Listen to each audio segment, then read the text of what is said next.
Welcome back. One of the things that you're going to be required to do as a candidate is to actually create and upload ILPs. Now, an ILP is an individual leadership plan, and it's basically the basis of what you're doing in the program. They are big ideas. They are ideas, something that are aligned to the actual capsules that we're doing. And so you're going to want to have ILPs for anything that you're going to be doing within the program.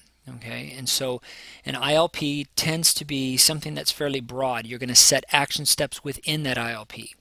So maybe one of the things is that you have been asked to supervise the math team, and you're an English language arts teacher, and so you don't know much about math. So your first one that you're going to do is to be the supervisor over the math team. Now there are lots of action steps that are associated with that.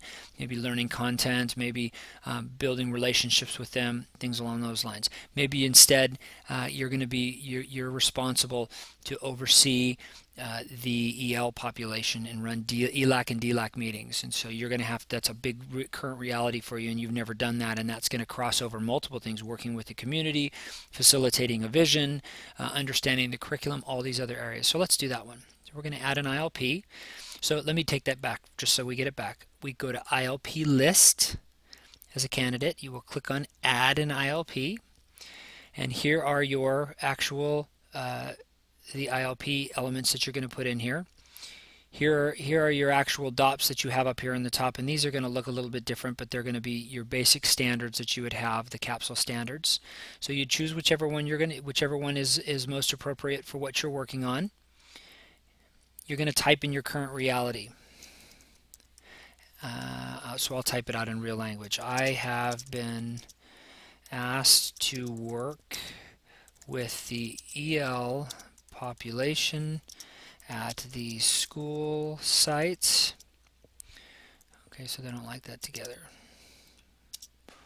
I will run ELAC and DLAC meetings.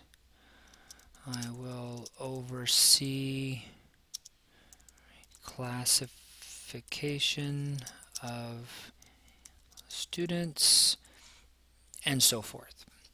So you have several things that you're working on. Your goal, your SMART goal that you're going to put in here, or a goal that you may work out with your administrator that you're working with your actual coach. These could be multiple SMART goals. It could be one SMART goal.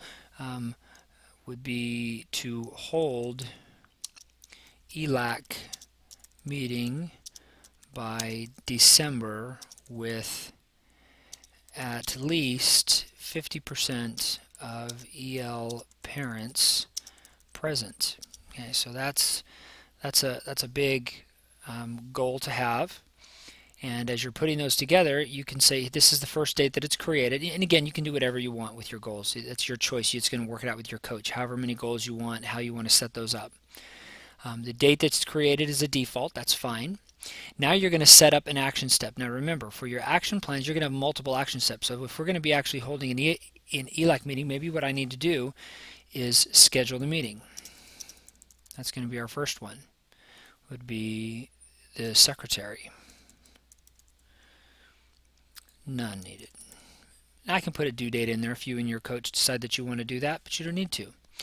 So I'm going to add another item. So here, so if I save it, it takes me out. So I don't want to go out yet. I'm going to add another item. So another action step that I'm going to put in there is I'm going to develop an agenda.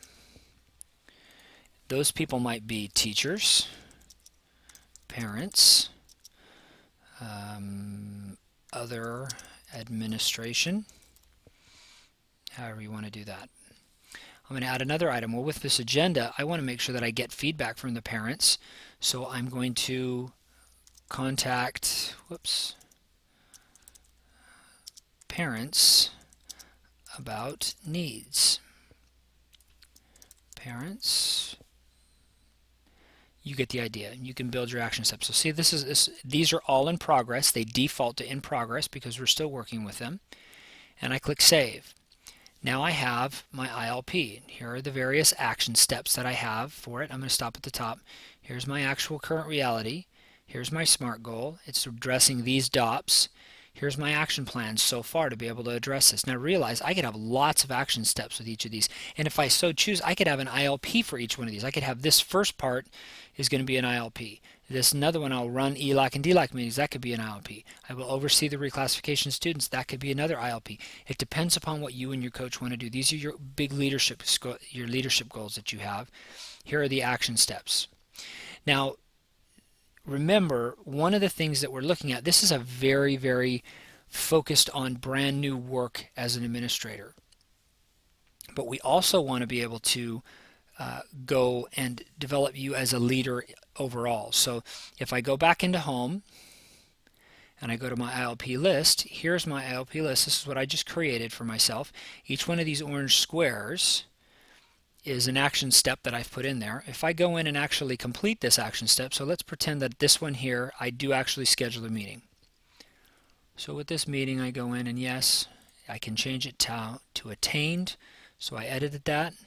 When I hit save and I go back to home to my ILP list, now you can see it's got a green check mark next to it. So our expectation is that as you go through that each one of your action steps will be actually attained. When you're writing the ILPs, and we'll talk about this a lot as we go along, but remember we're looking for large leadership skills. So we want you to be able to see maybe it's develop a vision of systems in a school. What do I need to be able to do that? That's more than just something that's happening at the moment, but that's something that's really developing you as a leader. So keep those in mind with ILPs as well. Yes, you can have small scale ones like we've done here, but you can also have bigger ones, like I said, developing visions of systems in a school. That's developing an ILP.